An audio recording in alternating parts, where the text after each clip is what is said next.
Assalamualaikum warahmatullahi wabarakatuh. Saudaraku seiman, pernahkah Anda merenung di balik keheningan malam ada bisikan yang datang entah dari mana? Bisikan yang mengajak pada kebaikan atau sebaliknya yang menjerumuskan. Kita seringkali langsung menunjuk satu nama, setan.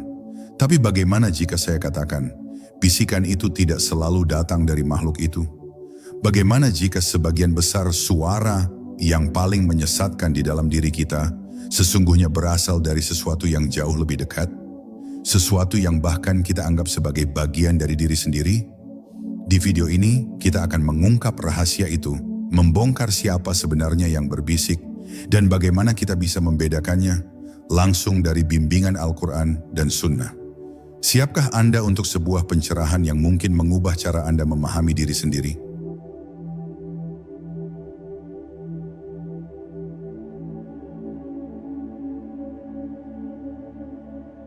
Suara misterius di dalam kepala. Setiap manusia tanpa terkecuali pasti pernah mengalami sensasi adanya suara atau dorongan di dalam diri. Kadang suara itu terasa seperti intuisi yang menuntun pada kebaikan, memberikan ketenangan dan keyakinan. Di lain waktu, suara itu berwujud hasutan yang kuat, mendorong kita untuk melanggar janji, menunda ibadah, atau bahkan menyakiti orang lain. Fenomena ini yang sering kita sebut bisikan hati adalah salah satu misteri terdalam dalam eksistensi kita. Ia adalah medan pertempuran tak terlihat yang menentukan setiap langkah dan keputusan. Dalam keseharian kita cenderung mengklasifikasikan dorongan buruk sebagai pekerjaan setan. Stigma ini begitu melekat sehingga kita seringkali menyalahkan iblis untuk setiap kesalahan yang kita perbuat. Bisikan setan, demikian kita menyebutnya, seolah-olah menjadi kambing hitam yang nyaman untuk setiap kegagalan moral. Namun pemahaman yang dangkal ini justru menutup mata kita dari kenyataan yang jauh lebih kompleks dan berbahaya. Realitasnya, bisikan itu bisa datang dari 3 sumber utama, dan masing-masing memiliki cara kerja yang berbeda. Tanpa pemahaman yang benar, kita akan terus-menerus kalah dalam pertempuran ini. Kita akan terus terjebak dalam siklus penyesalan tanpa pernah tahu akar masalahnya. Mengapa kita begitu mudah menyerah pada godaan? Mengapa setelah berjanji untuk berubah, kita kembali lagi pada kebiasaan buruk yang sama? Jawabannya tidak hanya ada pada godaan dari luar, melainkan juga pada godaan dari dalam yang selama ini tersembunyi. Pemahaman tentang 3 sumber bisikan ini adalah kunci untuk memenangkan pertempuran batin. Ini bukan hanya tentang mengetahui teori, tetapi tentang praktik memilah mana yang datang dari Allah, mana yang datang dari diri sendiri, dan mana yang datang dari musuh yang nyata. Video ini akan menjadi peta jalan Anda. Kita akan menelusuri dalil-dalil suci dan hikmah para ulama untuk menyingkap tabir rahasia ini. Selama ini, kita mungkin hanya fokus pada satu musuh, padahal ada 2 musuh lain yang tidak kalah mematikan. Kita sibuk melawan bayangan, sementara musuh yang sesungguhnya sudah menguasai benteng pertahanan kita dari dalam. Kekuatan terbesar dari bisikan-bisikan ini adalah kemampuannya untuk bersembunyi di balik satu sama lain. Ia datang dengan topeng yang berbeda, dan tanpa ilmu yang memadai, kita akan sulit membedakannya. Mari kita mulai perjalanan ini dengan niat yang tulus, bukan hanya untuk memuaskan rasa penasaran, tetapi untuk benar-benar memahami diri kita dan menemukan jalan kembali kepadanya. Pencerahan ini akan membantu Anda tidak lagi merasa bingung, tidak lagi menyalahkan sembarangan, dan akhirnya mampu mengendalikan diri sepenuhnya. Kita akan melihat bagaimana syariat dan hakikat saling berkaitan erat, bagaimana ilmu tauhid dan makrifat akan membongkar misteri bisikan ini. Bersiaplah untuk sebuah pengungkapan yang mengejutkan, yang akan mengubah cara Anda berpikir selamanya.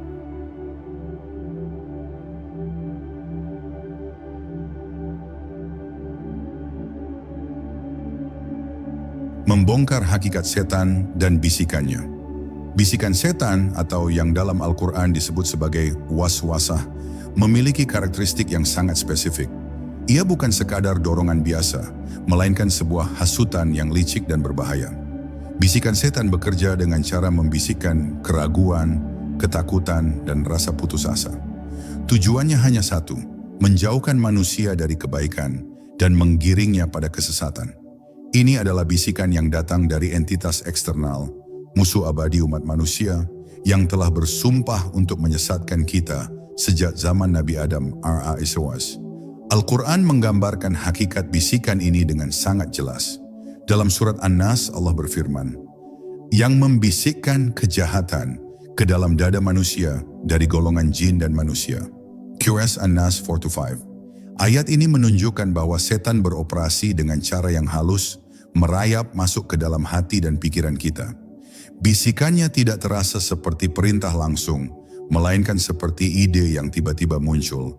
Ide yang tampak logis pada awalnya, tetapi ujungnya selalu menjerumuskan. Ciri-ciri utama bisikan setan adalah sifatnya yang menggoda untuk melanggar batas-batas syariat. Ia akan membuat maksiat terlihat indah, dosa terlihat kecil, dan kebaikan terlihat berat.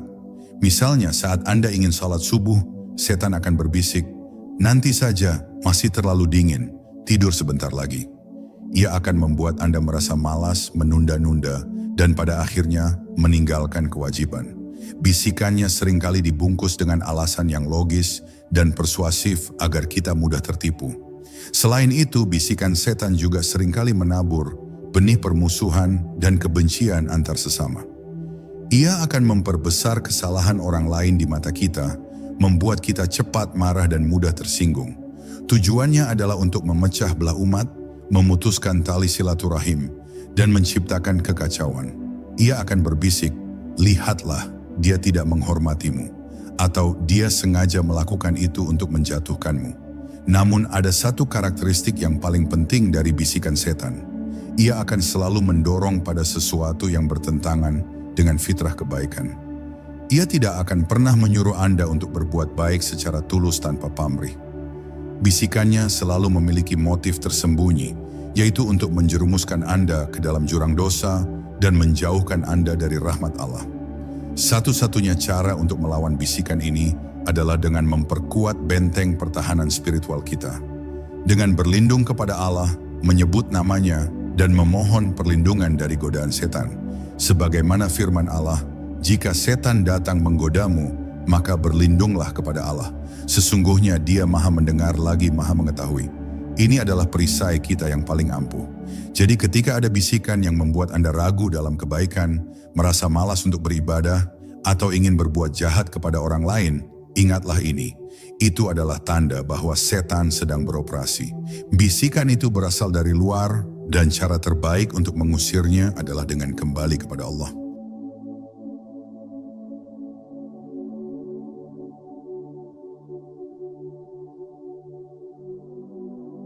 Musuh terbesar dari dalam diri. Setelah kita memahami bisikan setan yang datang dari luar, kini kita beralih ke musuh yang jauh lebih intim dan berbahaya. Nafsu, an-nafs. Berbeda dengan setan yang merupakan entitas eksternal, nafsu adalah bagian dari diri kita sendiri. Ia adalah kecenderungan atau keinginan internal yang seringkali mengarahkan kita pada hawa nafsu duniawi. Bisikannya tidak datang sebagai godaan halus, melainkan sebagai dorongan yang sangat kuat, terasa alami, dan sulit ditolak karena memang berasal dari diri kita. Para ulama membagi nafsu menjadi 3 tingkatan utama, yang masing-masing memiliki karakteristik bisikan yang berbeda. Yang pertama adalah nafsu amarah bisu', nafsu yang selalu mengajak kepada keburukan. Bisikan dari nafsu ini sangat kentara dan memaksa.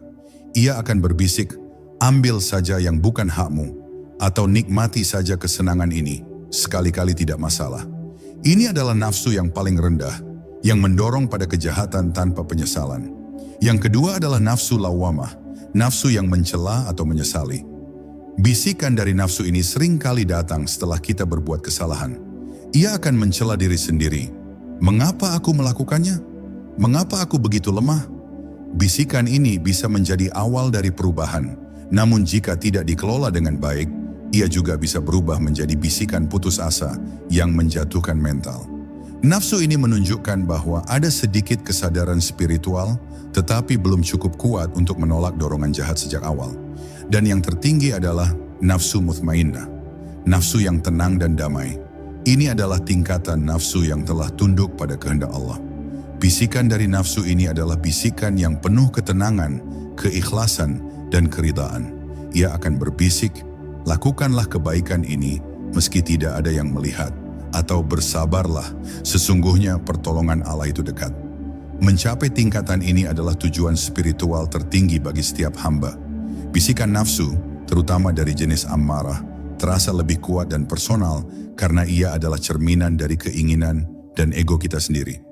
Ia tidak butuh banyak bujukan dari luar karena ia sudah memiliki hasrat itu di dalam. Inilah mengapa Nabi Muhammad SAW menyebut jihad melawan nafsu sebagai jihad akbar, jihad yang lebih besar.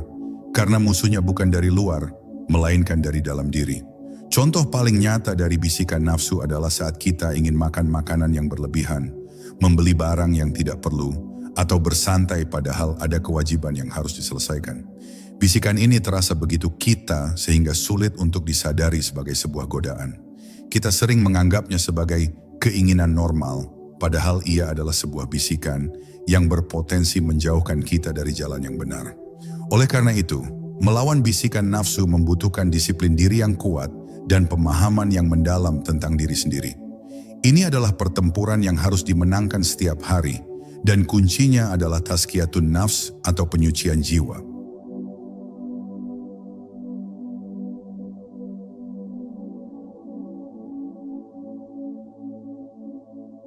Cahaya langit yang menyentuh hati. Di tengah-tengah pertempuran antara bisikan setan dan nafsu, ada sebuah suara ketiga yang paling murni dan menenangkan. Ilham. Ilham adalah bisikan langsung dari Allah Subhanahu wa Ta'ala kepada hambanya. Ia bukan sebuah perintah yang memaksa, melainkan sebuah dorongan spiritual yang terasa begitu ringan, menyejukkan, dan penuh dengan kedamaian. Ilham adalah karunia agung yang diberikan kepada hati-hati yang bersih sebagai petunjuk untuk menuju kebaikan sejati. Sifat utama dari ilham adalah ketenangan yang dibawanya. Saat Anda menerima ilham, hati Anda akan terasa lapang dan damai. Tidak ada keraguan, tidak ada kegelisahan, hanya sebuah keyakinan yang kuat. Misalnya saat Anda tiba-tiba merasa ingin bersedekah tanpa alasan yang jelas, atau saat Anda merasa harus mengunjungi kerabat yang sudah lama tidak ditemui. Dorongan ini tidak membebani, melainkan memberikan rasa bahagia dan kepuasan batin. Para ulama sering menggambarkan ilham sebagai cahaya yang tiba-tiba menerangi kegelapan. Ia datang tanpa terduga, memberikan solusi untuk masalah yang rumit, atau menuntun pada jalan yang lurus saat kita merasa buntu. Ia adalah wujud nyata dari rahmat Allah yang membimbing hambanya yang tulus. Tentu saja, ilham ini tidak akan pernah menyuruh pada keburukan. Ia selalu selaras dengan syariat dan akal sehat. Salah satu dalil yang paling kuat tentang ilham terdapat dalam surat Asy-Syams, di mana Allah berfirman, maka Dia mengilhamkan kepadanya jiwa itu jalan kejahatan dan ketakwaannya. QS Asy-Syams 8. Ayat ini menunjukkan bahwa Allah memberikan setiap jiwa kemampuan untuk membedakan antara kebaikan dan keburukan. Dorongan untuk berbuat takwa itulah yang kita sebut ilham. Ini adalah fitrah yang harus terus kita pupuk. Meskipun ilham adalah karunia, ia tidak diberikan kepada sembarang orang. Ia adalah hadiah bagi mereka yang hatinya bersih, yang senantiasa mendekatkan diri kepada Allah. Semakin bersih hati seseorang dari noda dosa dan hawa nafsu, semakin peka ia terhadap bisikan ilham ini. Ini adalah janji Allah, dan orang-orang yang berjihad di jalan kami, niscaya akan kami tunjukkan kepada mereka jalan-jalan kami. QS Al-Ankabut 69. Ilham bisa datang dalam bentuk gagasan cemerlang, mimpi yang benar, atau dorongan hati yang kuat untuk berbuat sesuatu yang baik. Penting untuk diperhatikan, bisikan ini tidak memiliki unsur paksaan atau desakan. Ia terasa lembut, menyejukkan, dan mendorong kita untuk bergerak dengan cinta, bukan dengan ketakutan. Maka ketika Anda merasa ada dorongan yang tulus untuk melakukan kebaikan, yang tidak dilandasi oleh pamrih atau hasrat duniawi, ketahuilah bahwa itu bisa jadi adalah ilham darinya. Itu adalah sebuah hadiah, sebuah sinyal bahwa Anda berada di jalur yang benar.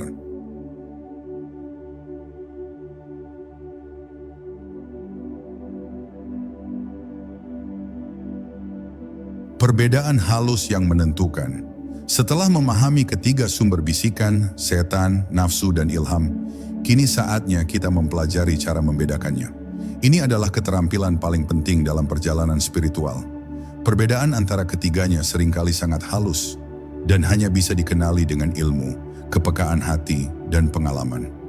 Tanpa kemampuan ini, kita akan terus tertipu dan terjebak dalam perangkap yang sama. Pertama, mari kita lihat dari segi sumber. Bisikan setan datang dari luar, ia adalah musuh yang mencoba masuk. Bisikan nafsu datang dari dalam, ia adalah bagian dari diri kita yang belum terkendali. Sedangkan bisikan ilham datang dari atas, ia adalah cahaya ilahi yang membimbing hati. Pembedaan ini fundamental, karena cara kita menyikapinya pun berbeda. Jika itu bisikan setan, kita harus berlindung kepada Allah. Jika itu bisikan nafsu, kita harus melawan diri sendiri. Jika itu ilham, kita harus melaksanakannya dengan penuh syukur. Kedua, perhatikan sifatnya. Bisikan setan bersifat menyesatkan dan menakut-nakuti. Ia akan membisikkan keraguan dalam ibadah, ketakutan akan rezeki, dan kekhawatiran yang tidak berdasar. Bisikan nafsu bersifat memaksa dan egois. Ia akan menuntut pemenuhan keinginan, kenikmatan, dan kekuasaan pribadi. Sebaliknya, bisikan ilham bersifat menenangkan dan menenteramkan. Ia akan mengajak pada kebaikan yang tulus tanpa mengharapkan pujian dari manusia. Ketiga, perhatikan dampaknya. Bisikan setan akan meninggalkan rasa gelisah, was-was, dan permusuhan. Setelah menuruti bisikannya, kita akan merasa tidak puas dan penuh penyesalan. Bisikan nafsu akan memberikan kepuasan sesaat, tetapi diikuti oleh penyesalan yang mendalam. Kita merasa kosong dan jauh dari Allah. Namun bisikan ilham akan meninggalkan rasa damai, kebahagiaan sejati, dan kedekatan dengan Sang Pencipta. Setelah menuruti ilham, hati kita akan terasa lapang dan dipenuhi cahaya. Keempat, lihatlah objeknya. Bisikan setan dan nafsu selalu mengarah pada dosa, meski dengan cara yang berbeda. Setan mengajak pada dosa terang-terangan, seperti berzina, mencuri, atau minum khamr.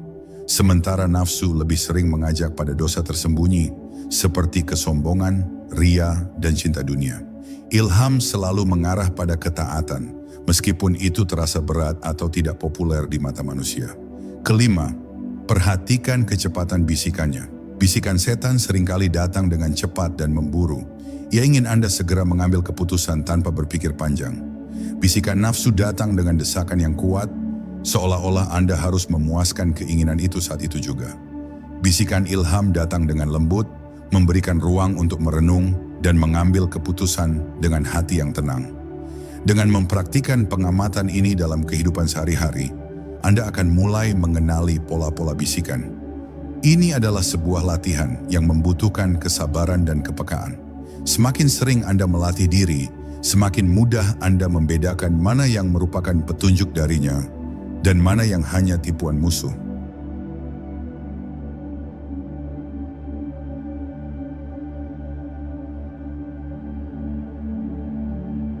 Peran hati yang bersih dalam menerima ilham. Jika bisikan ilham adalah hadiah dari Allah, maka hati yang bersih adalah tempat di mana hadiah itu mendarat. Hati manusia ibarat sebuah wadah. Jika wadah itu kotor dan penuh dengan karat dosa, maka cahaya ilham akan sulit masuk. Sebaliknya, jika wadah itu bersih dan bening, ia akan dengan mudah memantulkan cahaya ilahi. Inilah konsep tazkiyatun nafs atau penyucian jiwa yang merupakan pondasi dari semua praktik spiritual dalam Islam. Membersihkan hati bukanlah pekerjaan yang mudah atau instan. Ia adalah sebuah proses berkelanjutan, sebuah perjuangan yang harus kita lakukan setiap hari. Perjuangan ini meliputi menjauhi maksiat, baik yang besar maupun yang kecil, serta menjauhi hal-hal yang dapat mengeraskan hati.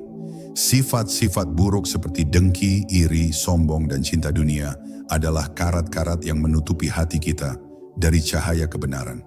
Membersihkan hati dari karat-karat ini adalah langkah pertama menuju penerimaan ilham. Amalan-amalan yang membersihkan hati sangat beragam. Salah satunya adalah memperbanyak zikir. Ketika lisan kita terus-menerus memuji Allah, hati kita pun akan terisi dengan cahayanya. Zikir adalah nutrisi bagi hati yang membuatnya tetap hidup dan peka. Nabi Muhammad SAW bersabda, perumpamaan orang yang berzikir kepada Rabb-Nya dan yang tidak berzikir adalah seperti orang yang hidup dan mati. Selain itu, salat yang khusyuk juga memiliki peran sentral. Salat adalah momen di mana kita berkomunikasi langsung dengan Allah. Di dalam salat, kita meninggalkan sejenak kesibukan duniawi dan menghadap Sang Pencipta. Keikhlasan dan kekhusyukan dalam salat adalah kunci untuk membuka pintu hati, mempersiapkannya untuk menerima ilham dan petunjuk. Ini adalah waktu di mana kita memohon bimbingan dan membersihkan jiwa kita dari kotoran. Kemudian, berinteraksi dengan Al-Quran. Al-Quran adalah obat penawar bagi hati yang sakit. Dengan merenungkan ayat-ayatnya, kita akan menemukan petunjuk, hikmah, dan bimbingan yang akan membersihkan hati kita dari keraguan dan ketakutan. Ayat-ayat suci ini adalah cermin yang menunjukkan mana yang salah dan mana yang benar, membantu kita membedakan bisikan yang baik dari yang buruk. Terakhir, bermuhasabah, introspeksi, secara rutin. Evaluasi diri setiap hari atau setiap minggu akan membantu kita mengidentifikasi kelemahan-kelemahan kita dan segera memperbaikinya. Ini adalah cara proaktif untuk mencegah karat-karat dosa menumpuk di hati. Dengan menyadari kekurangan kita, kita akan lebih mudah memohon ampunan kepadanya, dan dengan ampunannya, hati kita akan kembali bersih. Maka, jika Anda ingin merasakan bisikan ilham, mulailah dengan membersihkan hati Anda. Buatlah hati Anda menjadi tempat yang layak untuk menerima tamu agung darinya.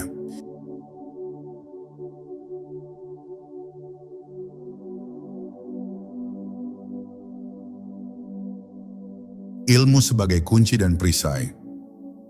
Untuk membedakan bisikan-bisikan itu, kita tidak bisa hanya mengandalkan perasaan atau intuisi semata. Kita harus berlandaskan pada pondasi yang kokoh, yaitu ilmu.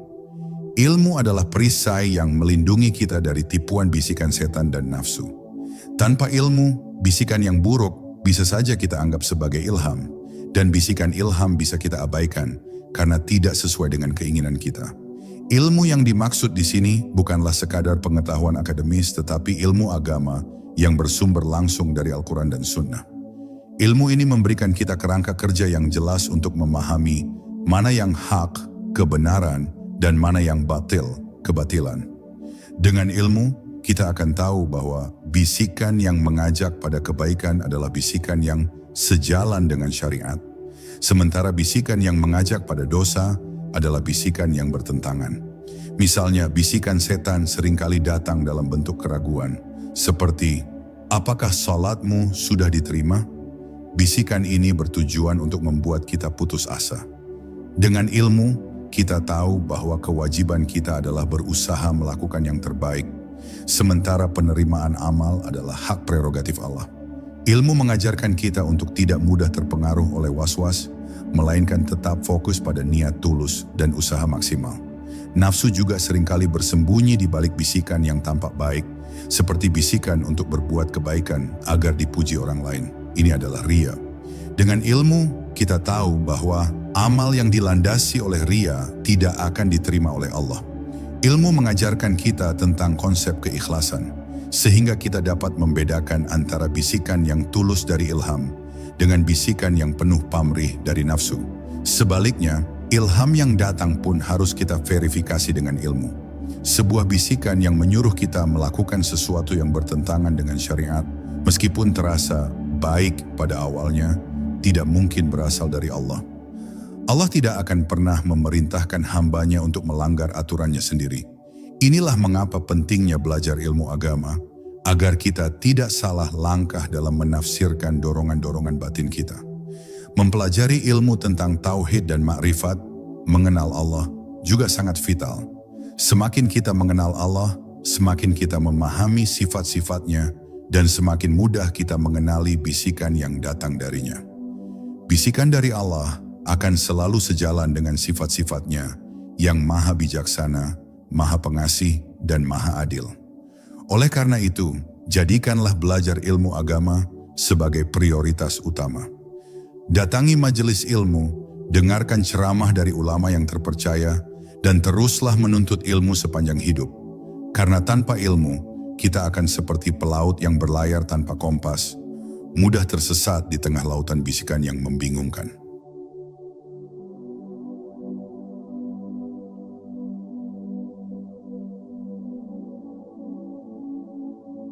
mengurai 3 jenis bisikan dalam kehidupan nyata. Agar pemahaman kita semakin dalam, mari kita ambil contoh nyata dari kehidupan sehari-hari dan coba uraikan bisikan-bisikan yang muncul. Bayangkan Anda sedang berhadapan dengan sebuah godaan, ingin berbohong untuk menghindari masalah. Pada saat itu, ada 3 jenis bisikan yang mungkin muncul di dalam diri Anda. Bisikan setan, ia akan datang dengan argumen yang penuh ketakutan. Jika kamu jujur, kamu akan kehilangan pekerjaan, atau jika kamu jujur, kamu akan dihukum. Bisikan ini menciptakan rasa takut yang berlebihan, mendorong Anda untuk segera mengambil keputusan buruk demi menghindari konsekuensi yang belum tentu terjadi. Bisikan ini tidak memberikan ruang untuk berpikir tentang akhirat, hanya fokus pada kerugian duniawi. Bisikan nafsu. Bisikan ini akan datang dari ego Anda. Berbohong adalah cara terbaik untuk menjaga nama baikmu, atau orang lain juga melakukannya, jadi tidak masalah. Bisikan ini membenarkan kebohongan, membuat Anda merasa bahwa tindakan itu adalah hal yang wajar atau bahkan diperlukan. Bisikan nafsu mendorong Anda untuk memprioritaskan diri sendiri, ego, dan kenyamanan sesaat, tanpa peduli pada konsekuensi moral jangka panjang. Bisikan ilham. Bisikan ini akan datang dengan ketenangan. Jujurlah dan serahkan sisanya kepada Allah, atau bersabarlah, sesungguhnya pertolongan Allah itu dekat. Bisikan ini akan menuntun Anda untuk mengambil jalan yang benar, meskipun terasa sulit pada awalnya.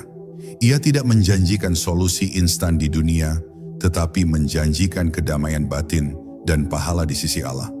Ia datang tanpa paksaan, hanya sebuah dorongan yang menyejukkan hati.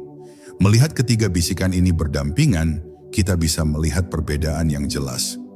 Bisikan setan menciptakan kepanikan, bisikan nafsu menciptakan justifikasi diri, sedangkan bisikan ilham menciptakan ketenangan dan keyakinan pada janji Allah. Dengan melatih diri untuk menganalisis bisikan-bisikan seperti ini, kita akan semakin peka. Latihan ini bisa diterapkan pada banyak situasi lain. Saat Anda ingin menunda sholat, bisikan setan akan mengatakan, "Kamu masih ada waktu," sementara bisikan nafsu akan berkata, "Tidur saja, badanmu lelah." Bisikan ilham akan datang dan mengingatkan, "Bangunlah, pertemuan dengannya lebih utama dari segalanya." Latihan ini adalah jihad terbesar. Dengan terus-menerus mengamati dan membedakan bisikan ini, kita tidak hanya akan menjadi lebih baik dalam membuat keputusan, tetapi juga akan lebih mengenal diri kita sendiri. Kita akan tahu kelemahan nafsu kita, dan kita akan tahu seberapa besar rahmat Allah yang senantiasa membimbing kita.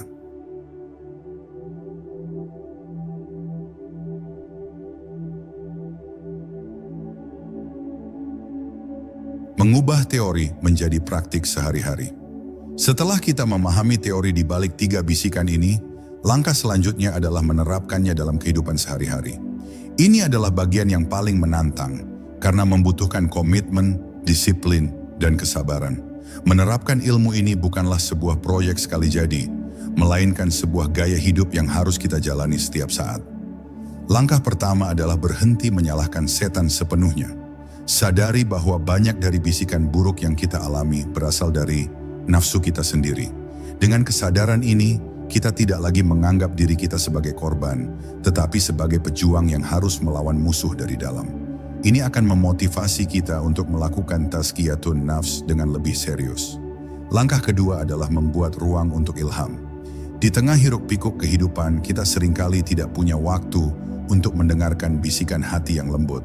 Sediakan waktu setiap hari, meskipun hanya beberapa menit, untuk berdiam diri, berzikir, atau salat dengan khusyuk.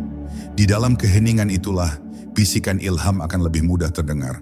Jauhkan diri dari kebisingan dunia yang berlebihan. Langkah ketiga adalah latihan mengidentifikasi bisikan. Setiap kali Anda dihadapkan pada sebuah pilihan moral, berhentilah sejenak. Tanyakan pada diri Anda, dari mana bisikan ini datang? Apakah ia membawa ketenangan? Apakah ia memuliakan Allah? Atau apakah ia hanya memuaskan ego dan ketakutan saya? Dengan terus-menerus mengajukan pertanyaan ini, Anda akan melatih pikiran dan hati Anda untuk menjadi filter yang lebih baik. Langkah keempat adalah membentuk kebiasaan baik. Semakin banyak kebiasaan baik yang kita lakukan, semakin kuat nafsu mutmainnah kita, dan semakin mudah bagi kita untuk menerima ilham. Kebiasaan-kebiasaan ini termasuk sholat tepat waktu, membaca Al-Quran, bersedekah, dan membantu orang lain tanpa pamrih.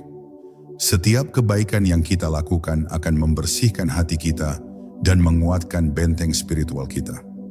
Langkah terakhir adalah bersabar dan terus memohon. Kita tidak akan langsung menjadi ahli dalam membedakan bisikan ini.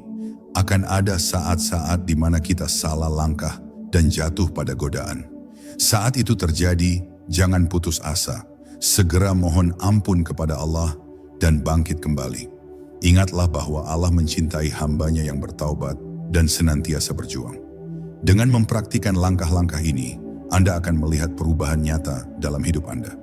Hati Anda akan terasa lebih tenang, keputusan Anda akan lebih bijaksana, dan Anda akan merasakan kedekatan yang luar biasa dengan Allah.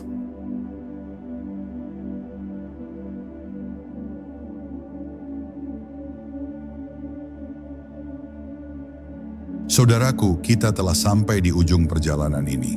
Kita telah mengungkap bahwa bisikan di dalam diri kita bukanlah hanya satu suara, melainkan tiga: setan, nafsu, dan ilham.